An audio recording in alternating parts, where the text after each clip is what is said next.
Welcome back to another episode of On-Ayer. I am your host, Ryan Ayers. The dog days of summer have officially arrived here in the Midwestern part of the United States, so I want to touch a bit upon a more localized team near me, and that's the Chicago Bulls. They just signed Isaiah Canaan to a 2-year contract. It was officially announced that it had gone through yesterday. That's a nice little signing. He was a great little point guard for Murray State about 4 or 5 years ago. He averaged 11 points per game in a more developmental role. Philadelphia is not really considered the last few years an NBA team, but putting up points against other NBA competition like that shows he's obviously got some skills. And just a few days ago, the NBA's Summer League session in Las Vegas concluded. The Chicago Bulls Summer League roster ended up going 7-0 and winning the championship there. Jerian Grant, former Notre Dame product, won the MVP. He went off in the final game to win the championship. He had an outstanding go-around with the Chicago Bulls Summer League roster after playing with the New York Knicks last year. Obviously, he was part of the trade with the New York Knicks sending Derrick Rose over to the East Coast and Jerian Grant and Robin Lopez coming back to Chicago. I want to break down the Chicago Bulls roster a little bit. When you start thinking about it in these dog days of summer, like I mentioned just moments ago, Chicago Bulls going into free agency were looked at as a joke and potentially and also ran doormat coming into the 2016-2017 season. And now suddenly you break down the roster and you're looking from rags to riches potentially.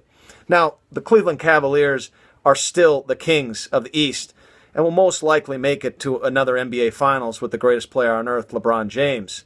But the Chicago Bulls, suddenly, with the signing 2 weeks ago of Dwayne Wade, I mentioned the Isaiah Canaan signing yesterday. You also have Rajon Rondo that got in immediately on a 2-year deal once free agency began several weeks ago. You throw that into the rookie and young guys like Denzel Valentin, Bobby Portis, Jerian Grant, like I mentioned already, and then a sleeper, Cristiano Felicio, and Nikolai Mirotic, Robin Lopez, Taj Gibson, and now going into next season, what I call a miniature LeBron, Jimmy Butler, has real NBA MVP potential now teaming up with backcourt and former Marquette mate Dwayne Wade. I look for Jimmy Butler in the prime of his athletic career and his ability to take off this season. And why is it not a possibility for the Chicago Bulls to make a run at that 2 seed in the Eastern Conference? I know Toronto had an exceptional postseason, and they've got a lot of chemistry. And that's the one thing the Chicago Bulls are going to have to work on. You can't just suddenly put a great mix of players like Jimmy Butler, Dwayne Wade, and Rajon Rondo, even throw in Robin Lopez, who will be the starting center. You can't really put guys together like that, expect them to blend immediately.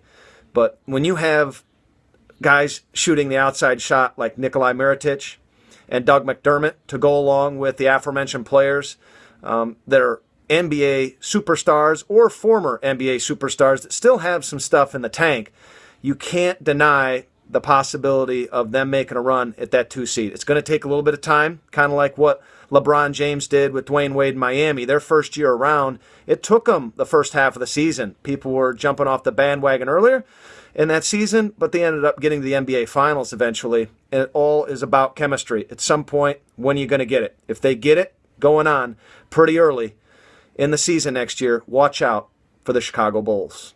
And with that, I want to let you know you've just been on air, and I am your host, Ryan Ayers.